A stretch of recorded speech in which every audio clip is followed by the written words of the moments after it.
Hello everyone. तो आज हम लोग बात करते हैं थेरेप्यूटिक्स फॉर टिनिटस।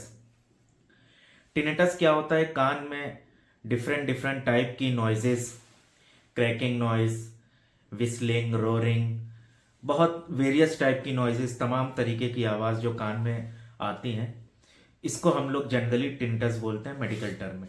अब टिनिटस की पैथोफिजियोलॉजी के बारे में हम ज़्यादा डिटेल में नहीं जाएंगे, हम डायरेक्ट इसकी थेरेप्यूटिक्स को देखते हैं। तो फर्स्ट रेमेडी हमारी लिस्ट में है सैलिसाइक्लिक एसिड। सैलिसाइक्लिक एसिड का क्या इंडिकेशन होगा टिनिटस में? कि अगर कोई पेशेंट है, वो ये बता रहा है कि हमको टिनिटस से पहले बहुत ज़्यादा फीवर होता था। पास हिस्ट्री में ये मिल रहा है पेशेंट के कि जब से उसको टिनिटस हुआ है, टिनिटस के पहले कई साल पहले या फ्यू मंथ्स पहले या फ्यू ईयर्स पहले पेशेंट को रिकरेंट पायरेक्सिया होता था, बहुत बार बार फीवर होता था, और पेशेंट जो है एंटीपायरेटिक, पैरासीटामोल, एंटीबायोटिक्स वगैरह लेता था तो उसका फीवर सबसाइड हो जाता था। बट अब वो फीवर नहीं आ रहा, लेकिन उसके बाद से उसको टिनिटस की प्रॉब्लम स्टार्ट हो गई है।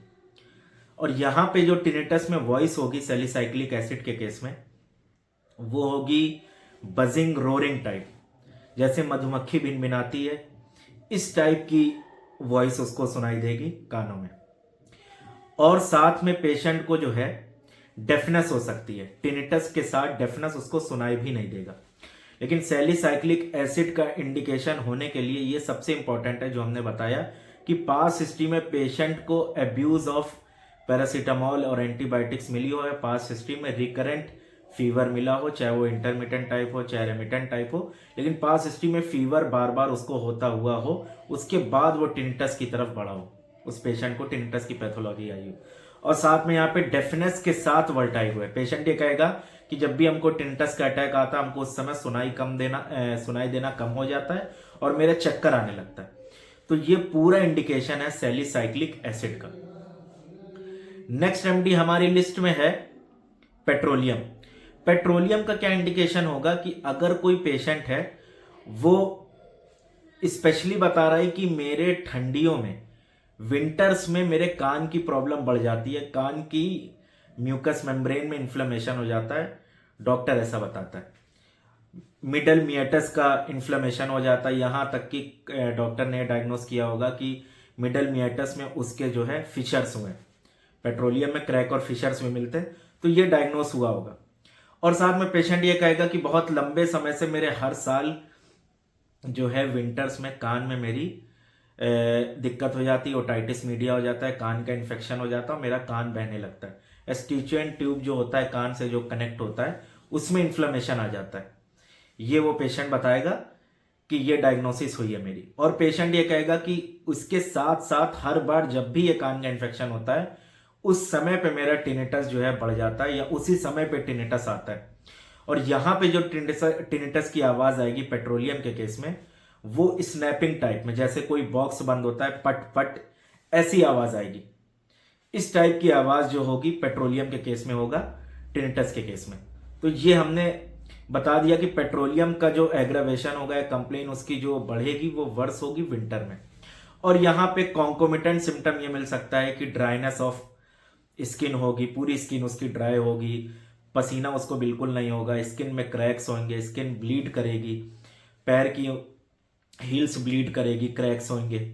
और ये जो है पेट्रोलियम का इंडिकेशन डार्क कलर्ड स्किन के लोगों में ज़्यादा होता है, स्पेशली गर्ल्स में, और उन गर्ल्स में जो एनीमिक होती हैं, साथ में डार्क कलर्ड हो, डार्क कलर्ड स्किन, एनीमिक, और ये जो हमने पूरा पेट्रोलियम की बताई पैथोलॉजी कि उसका एग्रावेशन कब होगा। और पेट्रोलियम जो होता है वो ओबिसिटी में भी दी जा सकती है। तो अगर कोई लेडी है, वो डार्क कलर्ड है, ओबीज है, और उसको ईयर की प्रॉब्लम ऐसी आ रही है जो हमने बताया, तो ये पूरा क्लियर कट इंडिकेशन है पेट्रोलियम का। नेक्स्ट रेमेडी हमारी लिस्ट में है, नेक्स्ट रेमेडी हमारी लिस्ट में है वायोला ओडोराटा।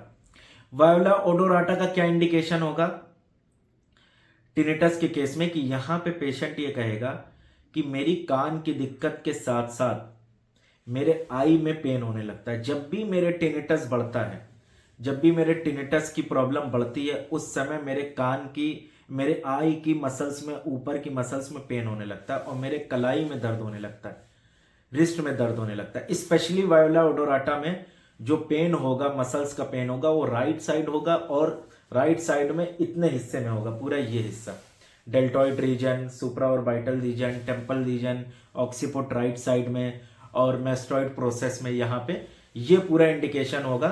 ये यहाँ पे पूरा पेन होगा वायोला ओडोराटा के केस में। तो टिनिटस के साथ rheumatic pain in upper part of body, specially in upper right extremities, along with pain in temple region, right supra orbital pen, साथ में ये बहुत इंपॉर्टेंट है। मतलब जब भी टिनिटस होगा, राइट साइड आई में उसको रूमेटिक पेन होगा, आई बॉल्स में रूमेटिक पेन होगा। तो ये कुछ रेमेडीज थी टिनिटस की जो हमने डिस्कस की, और भी आगे हम डिस्कस करेंगे टिनिटस के की थेरेप्यूटिक्स। अभी के लिए इतना, थैंक यू।